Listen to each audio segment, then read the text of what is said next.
Directeur général de l'ULCC, mesdames, messieurs les enquêteurs de l'ULCC, mesdames, messieurs de la presse parlée, écrite sur les missions officielles de l'ancien protecteur du citoyen Renan Edouville pour les exercices fiscaux allant de 2019 à 2024. Le rapport d'enquête sur les contrats de restauration conclu par l'ex-directeur général de l'OFACNA, Carl François. Rapport d'enquête sur des suspicions de corruption dans la production des passeports au sein de la direction de l'immigration et de l'émigration pour la période allant de septembre à décembre 2024, qui concerne particulièrement l'ancien directeur Stéphane Vincent. Rapport d'enquête sur l'utilisation des frais supplémentaires exigés des demandeurs de passeport pour la période allant du 1er janvier au 31 décembre 2023. Et les deux autres rapports sont des rapports régionaux. C'est le rapport d'enquête sur les allégations de corruption faites à l'encontre de certains employés et cadres du centre de réception et de livraison de documents d'identité de ces morts. Et enfin, le rapport d'enquête concernant le chef du service de l'enregistrement et des opérations domaniales à la direction départementale des impôts du centre des DIC, Guerline Joseph. Nous tenons à remercier nos amis de la presse pendant que le protocole conduit le directeur général à son lieu sûr. Maintenant, nous allons remettre à chaque journaliste un résumé exécutif de chaque rapport. Merci. Voilà. Et la même arrogance que les bandits armés. Que ceci soit clair. De notre lieu à l'ULCC, nous ne faisons aucune différence entre ceux qui nous terrorisent, qui assassinent la population civile, et ceux qui nous volent et qui s'enrichissent illicitement.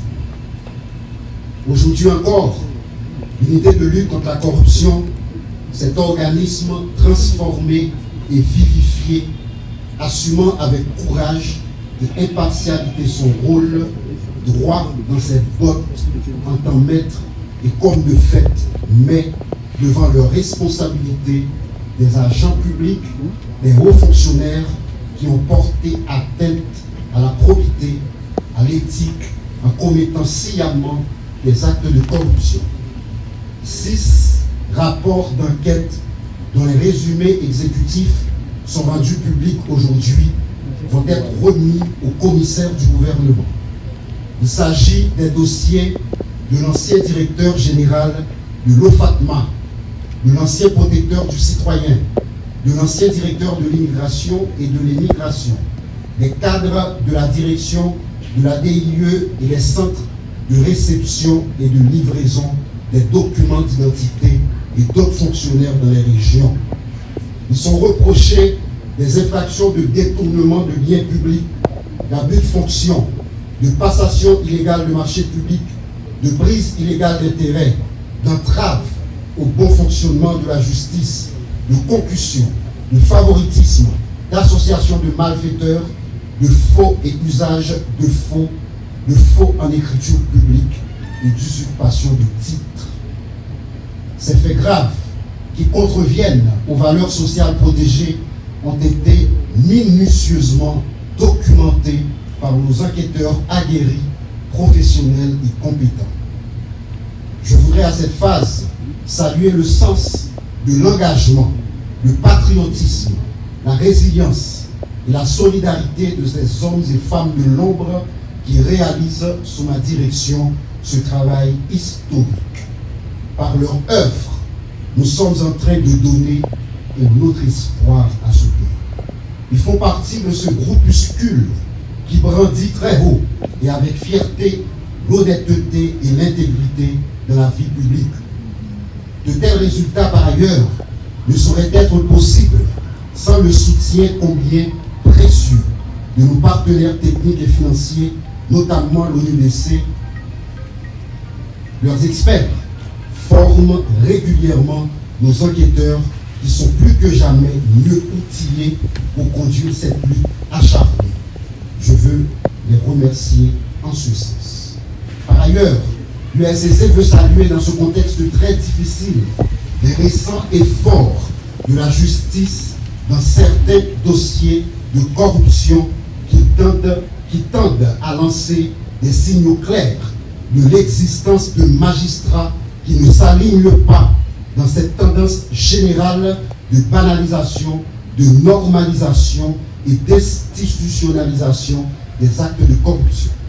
Il est plus que jamais nécessaire que ce bras technique mais autonome que nous sommes pour la justice, qui doit certainement rester indépendante, soit plus sollicité, car ce domaine est complexe et spécialisé. C'est d'ailleurs dans cette compréhension que l'État haïtien a créé l'unité de lutte contre la corruption.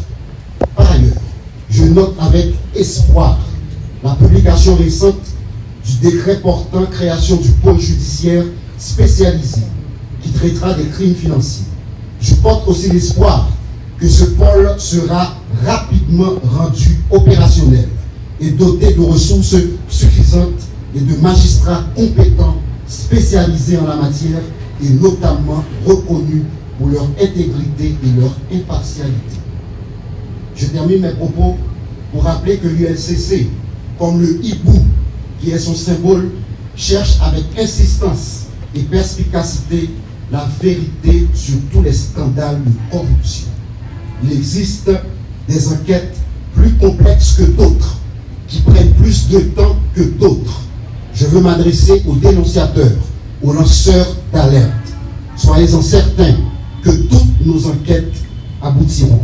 Je veux parler notamment des enquêtes conduites sur le Fonds national de l'éducation FNU, au niveau du bureau de monétisation des programmes d'aide au développement BMPAD, des marchés de restauration de la police nationale d'Haïti, des fonds de développement et des collectivités territoriales, les FLAT qu'on appelle communément fonds communaux, des enquêtes patrimoniales sur diverses personnalités politiques actuelles et anciens dignitaires de l'État.